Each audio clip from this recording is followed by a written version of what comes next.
Hello, my name is Lauren Mikulak, and I'm a planner with the City of Wheat Ridge Community Development Department.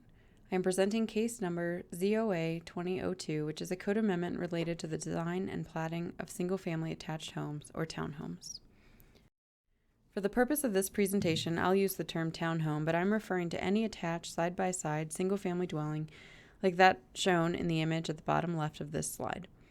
In Wheat Ridge, we have seen an increase in townhome development over the last 5 to 10 years, and these projects have ranged in size and location throughout the city.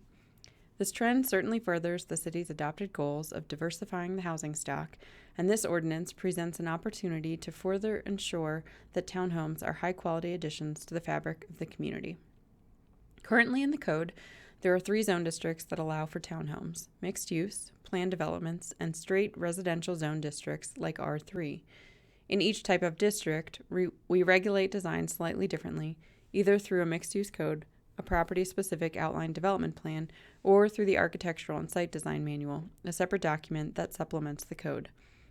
This code amendment is a follow-up to a study session that was held with Council on January 6, 2020, to discuss the platting and design issues that are unique to townhomes. We have robust design standards in place, but staff is seeking additional leverage to ensure that townhomes fit into the neighborhood context appropriately. Currently, staff is relying on more general code statements, and we sometimes get pushback from applicants who want a specific code citation. That said, the proposed ordinance articulates 4 specific design requirements. 1. It requires that front facades, those with front doors, be oriented to the street.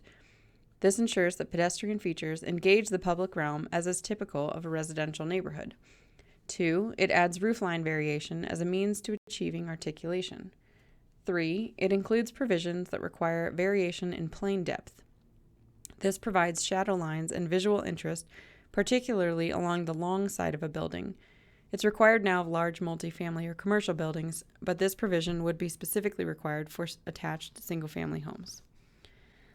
4. It also establishes a maximum size for townhome buildings to control for massing by limiting a building to a maximum of 8 units.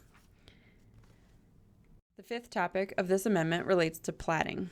As we discussed in the January study session, the width of a townhome unit is determined by the width of the townhome lot, which is platted quite early in the process. For a variety of reasons, from buyer preference to drafting or construction errors, these lot widths may need to shift later in the process. We review that through a lot line adjustment. This code amendment creates a specific and limited classification of plats that may be approved by staff, lot line adjustments for previously approved townhome plats that don't create new lots, don't alter the overall design, and comply with all zoning and subdivision standards. This allows for a more efficient use of city resources for plat amendments that are minor or imperceptible in nature. In terms of process, as I mentioned, this was discussed at length at a council study session in January, and staff has proceeded as directed. Because the amendment affects the zoning code, the Planning Commission has jurisdiction, and they reviewed the proposal at a public hearing on February 20th, 2020. There was no public comment during or in advance of that hearing, and the Commission recommended approval by a vote of 8-0. Ultimately, staff is recommending approval of this ordinance.